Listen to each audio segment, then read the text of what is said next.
Capítulo 27. Recibí una llamada de Ángel Ara a la mañana siguiente. Me vino bien.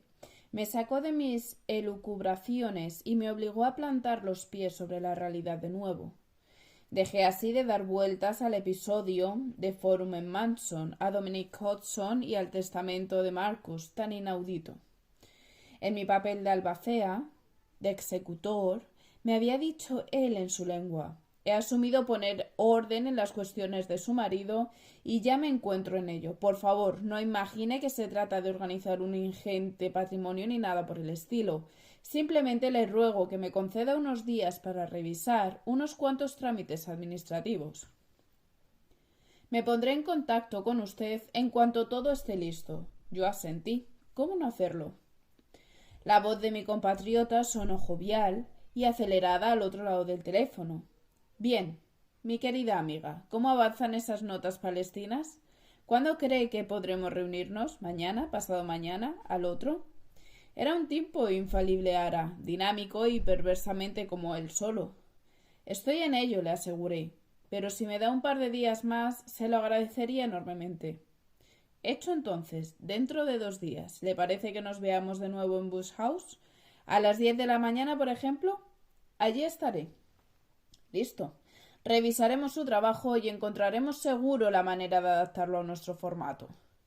En eso quedamos. Estaba a punto de cortar la comunicación cuando le oí gritar al otro lado del ídolo: «Por cierto, ¿le gusta el arte?» Un muy estimado amigo compatriota nuestro inaugura mañana una exposición. ¿Querría pasarse? Sin esperar respuesta, con un imperioso apunte, Ara me dictó unas cuantas indicaciones al vuelo.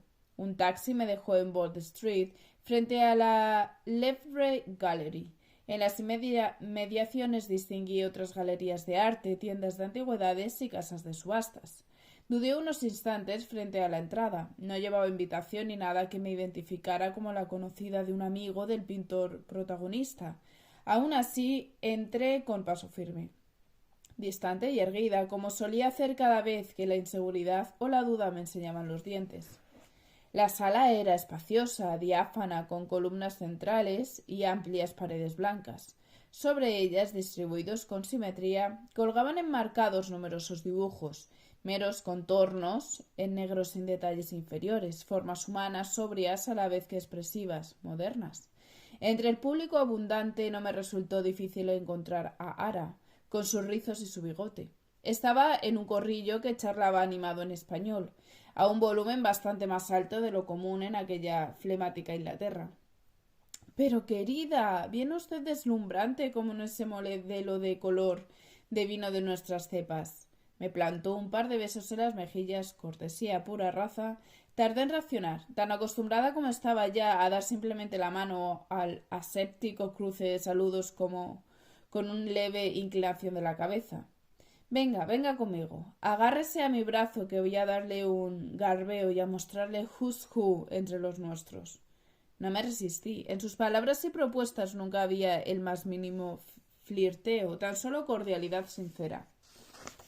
Así, enhebrados, empezamos a recorrer la amplia sala circulando entre obras artísticas, columnas y asistentes. «Mire», me anunció con una discreción no demasiado contenida, «ese de la corbata azul es Martínez Nadal, el célebre Antonio Torres de La Voz de Londres, muy conocido en España por sus programas durante la guerra. ¿Le suena? Ahora trabaja para The Observer, es un tipo bien listo y no se achanta entre nada.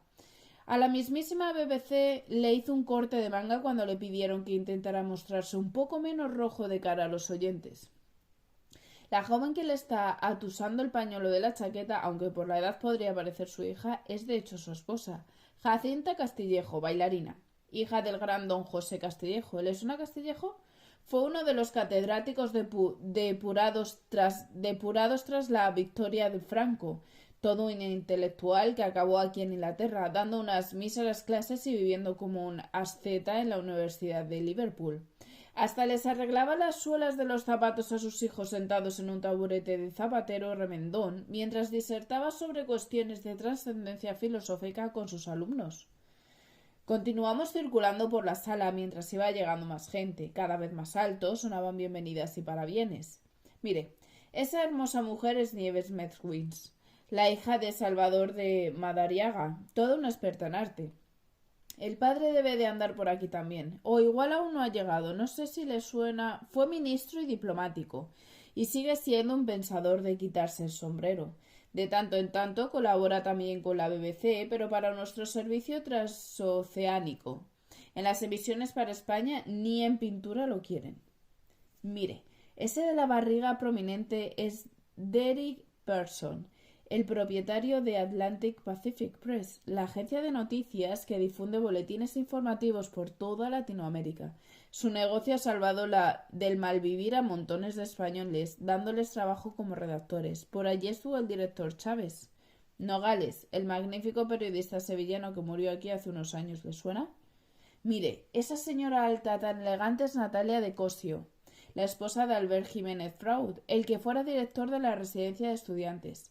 Él es uno de los que más ha progresado entre los académicos. Tiene un puesto de profesor en Oxford. Mire, ese de la nariz grande es Salazar Chapelea. Parece muy serio, pero es un malagueño bien gracioso. Está a punto de sacar en Buenos Aires una novela en la que por lo visto salimos todos nosotros. Nos tiene un poco alarmados a saber lo que cuenta. Mire, ese es Luis Portillo. Ocupó una catedral de Derecho Civil en la Universidad de Salamanca. Ahora hace traducciones y colaboraciones de prensa, pero el pobre ha tenido que vérselas para sobrevivir hasta pelando patatas y cavando zanjas en un aeródromo. Mire, ese del bigotito fino con aspecto de dandy y melancólico es Luis Cernuda, el poeta. Lleva aquí casi una década, pero no se adapta a Inglaterra ni a tiros. Le han ofrecido un puesto en una universidad norteamericana. No tardará en marcharse.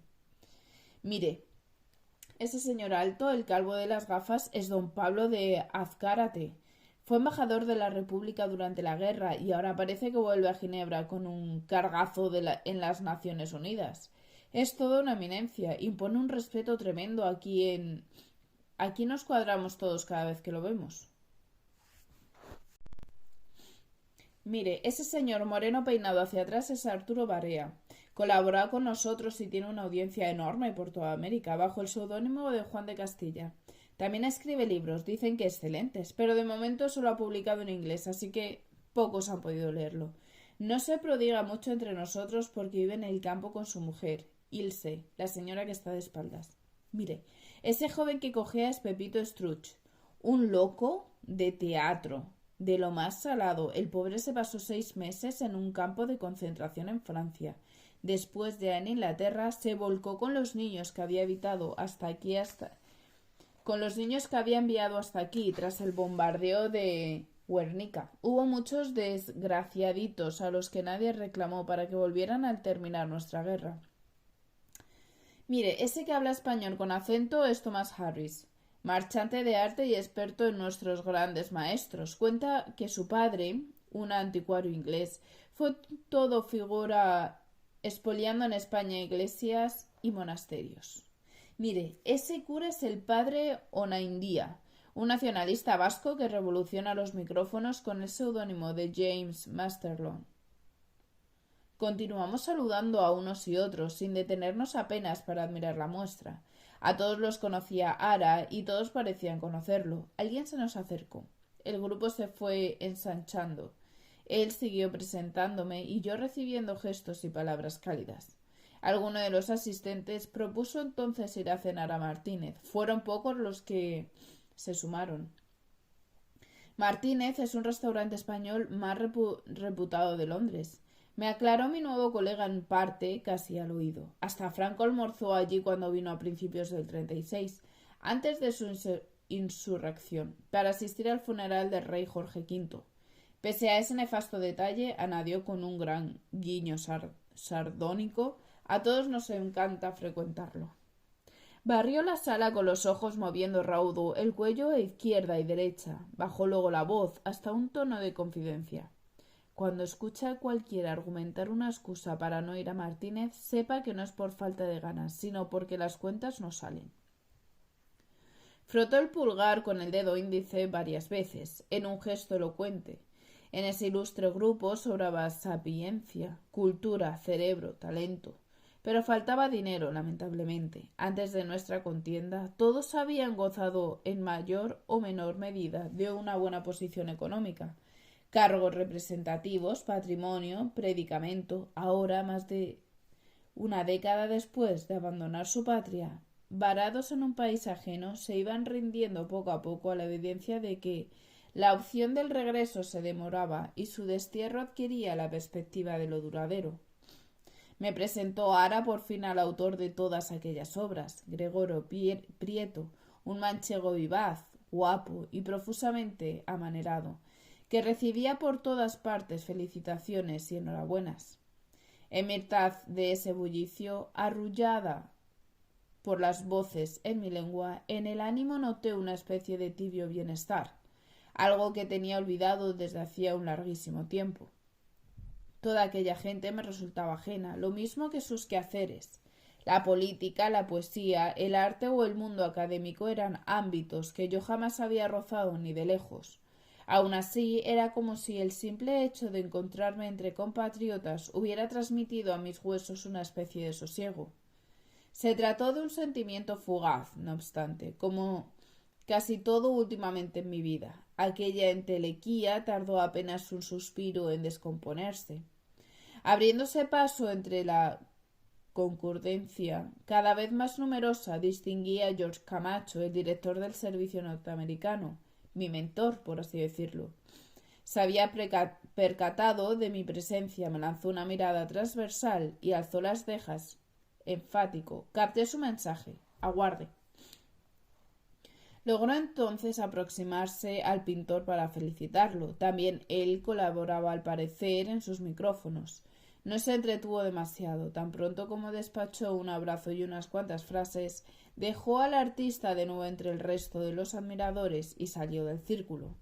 Se dirigió entonces a Ara y a mí, en la periferia. ¿Me regalaría su atención un instante? Mantenía el tono de voz melodioso de su origen. Su semblante, en cambio, mostraba un rictus serio. Nos condujo a un rincón junto al guardarropa. Volvió la cabeza para asegurarse de que nadie más allá de nosotros iba a oírlo. Verá, señora Bonner, parece que nos enfrentamos a un inesperado contratiempo. El bullicio de la sala quedó de pronto amortiguado en mis oídos como si fuera tan solo un mar de fondo. Desde el Departamento de Contrataciones de la BBC han echado atrás nuestra propuesta para que usted colabore con nosotros. Hemos recibido un no rotundo, sin explicación ni miramientos.